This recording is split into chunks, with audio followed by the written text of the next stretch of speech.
In some ways it's a self-fulfillment. You know, you get such a good feeling when you're helping others and being part of the community. But I do honestly feel that if you can, you should. You find a volunteer like Nikki, you want to hang on to her. you want to keep her forever and ever. You never want her to leave. Because people like that are very committed. You know they're committed. They're not just there for a paycheck. They're there because they want to, or to be there, and because they want to, they believe in your mission. And they want to help you with that. Love Inc. is a social service agency whose mission is to help people in need. We have an array of programs, ongoing programs such as our food pantry, an evening meal program. As program director, I help coordinate and organize all of our large social outreach programs like Love Inc.'s Adopt a Family Christmas program, the Students in Need program, which provides school supplies and shoes for local area kids in need, as well as our Thanksgiving meal program, winter warmth, and other types of events and fundraisers. Also help people in other ways because we have thrift stores. We're able to voucher clothing and furniture and things that people may need. With Love being here, we initially started when the kids were young in the kids store, in the clothing store, sorting through clothing and toys or whatever else. And then Ben asked if I would be interested in helping out in the kitchen on occasion, because the kids were old enough at that point that they could work in the kitchen, and I love to cook. I've always loved to cook, so I said absolutely. I met Nikki 5 years ago as part of overseeing the volunteers and the community relationship aspect. I was working with all of our local churches and groups, the schools and the community groups that actually provide our evening meal site. Nikki started with her church, and then when the other members of that church weren't able to continue the program, she took it on single-handedly with her family, and then was my primary and only contact for that particular day. So on a rotating basis, Nikki and her family come in and serve a terrific meal for the community once a month on a rotating schedule. We have this vision of having what we call lead volunteers to work side by side with our staff managers to be able to run our programs and services. Those people are the ones that can help organize, they can help train other volunteers. Well, Nikki is one of our first, what we call lead volunteers. We have a couple at this point, but she's one of those. She helps us out with our lunch program. We do have a lunch program as well as an evening meal site program. I just got a new tag, the food services supervisor. Her job is to coordinate the menu and to plan the food for the week and to make sure that we have the supplies necessary. And then we have volunteers that actually come in and will cook the food and serve the meal. But her job is really to run that program for us. It saves us from having to hire more staff. The more staff we have, the more that costs. And when you're trying to keep your budget down, those type of volunteers are priceless. So Nikki is the type of person, as a volunteer, she's amazing at it. She has this vision of what she wants. She wants to have a meal for everybody, that anybody at any time can come in and have that meal. They don't have to worry about it. She makes sure that there's enough for anybody in the community, the volunteers, the staff, the interns, anybody that wants a good lunch, she's gonna go through and make sure they have it. Kind of let her be, and she does her thing. She's so good at it.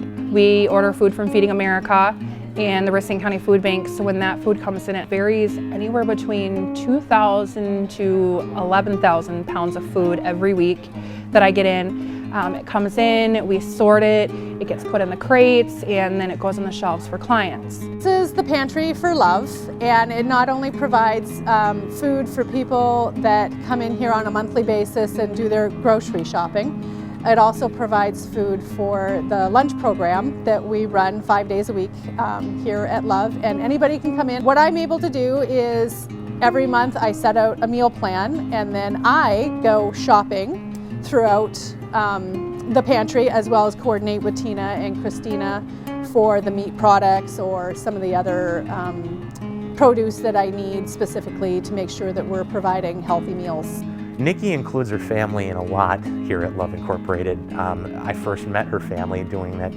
evening meal site.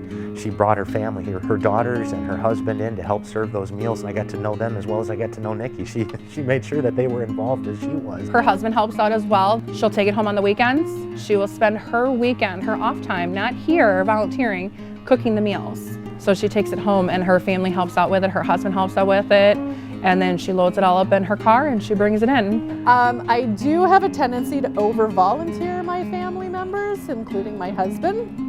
But I do think it's important to be able to give back to the community. I mean, we're blessed with so much that it's nice to help those that maybe don't have quite as much.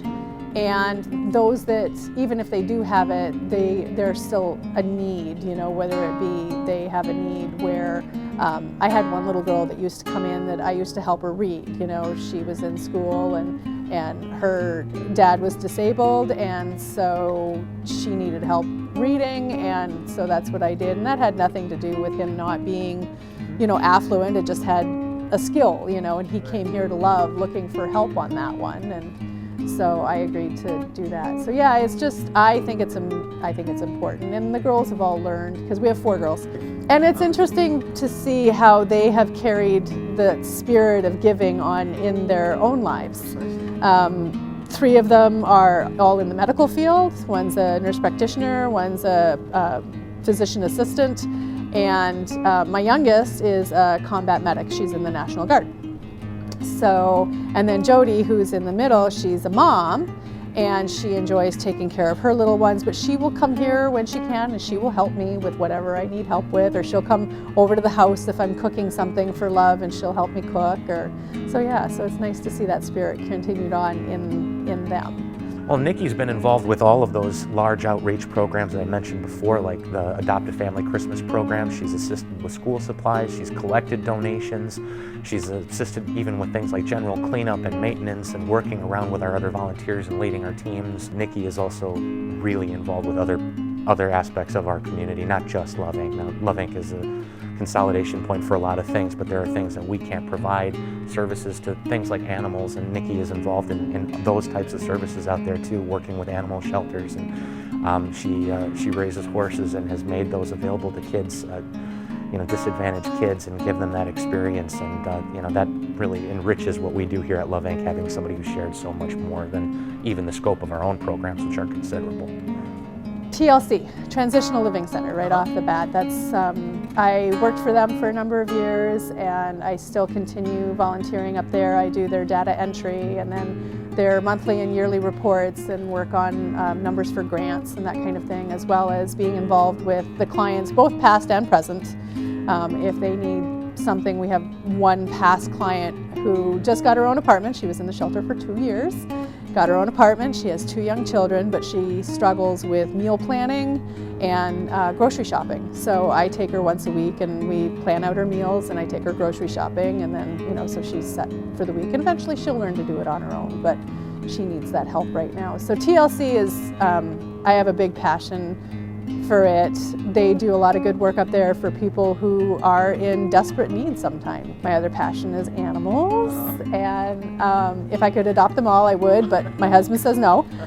Lakeland Animal Shelter. Up until just this past year, I had a microgreens small business that I ran. My business philosophy was that I needed to be able to give back to the community. I was pretty successful with the microgreens, and so there had to be a way that I could give back. So I started growing cat grass, not catnip, cat grass, and delivering trays of it to the animal shelter for the cats that they have. Hi, we're at Lakeland Animal Shelter, and I'm delivering cat grass today, so come on in and see how much they enjoy it. Yeah, they're already at the door looking at it. Come on, guys. Hey, hey. Here we go. This is a treat that I bring in about once every 2 weeks. And all the cat rooms, all the kitty cities get one. I struggle at home with my own cat, keeping her out of it until I can get it delivered. So yeah, so that's what I do for the Lakeland Animal Shelter. And Bones, I will go over to the butcher shop and bundle up and go in the back freezer, and I dig through all their boxes of bones to find, nice sized ones for the dogs. Well, the animal shelter is because I'm kind of an animal person. I grew up on a farm up in Canada, and our dogs were always stray dogs that we took in. Our cats were always stray cats, or if someone was down on their luck and couldn't afford to keep their horse anymore, it came and lived at our farm and stuff like that. So I developed a strong love of animals back when I was very young, and that's just carried all the way through.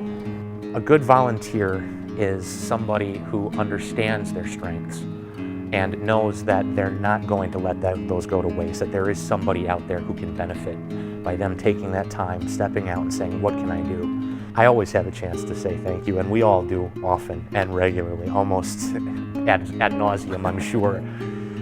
But the truth is we can never say thank you enough. And I think it's through their experience here, and people like Nikki, they know the value of their work because they see it every day. This is real people, neighbors helping neighbors. She's working directly with and around the very same people she's helping.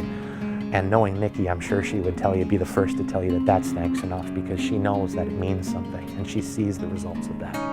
So we're very, very glad she's in an environment where she gets to see the value of that work and the importance of it. I'm excited to have these opportunities. I'm so grateful that Love and TLC and the animal shelter and Girl Scouts and the therapeutic riding place, I'm so grateful that they give me the opportunity to be a part of what they're doing, because what they're doing is so important. Again, I think it just goes back to that idea, I can, therefore I should.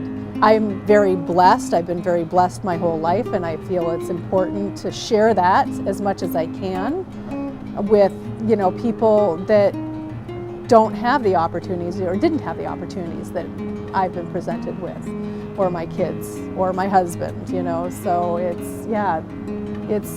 it's good, it's human.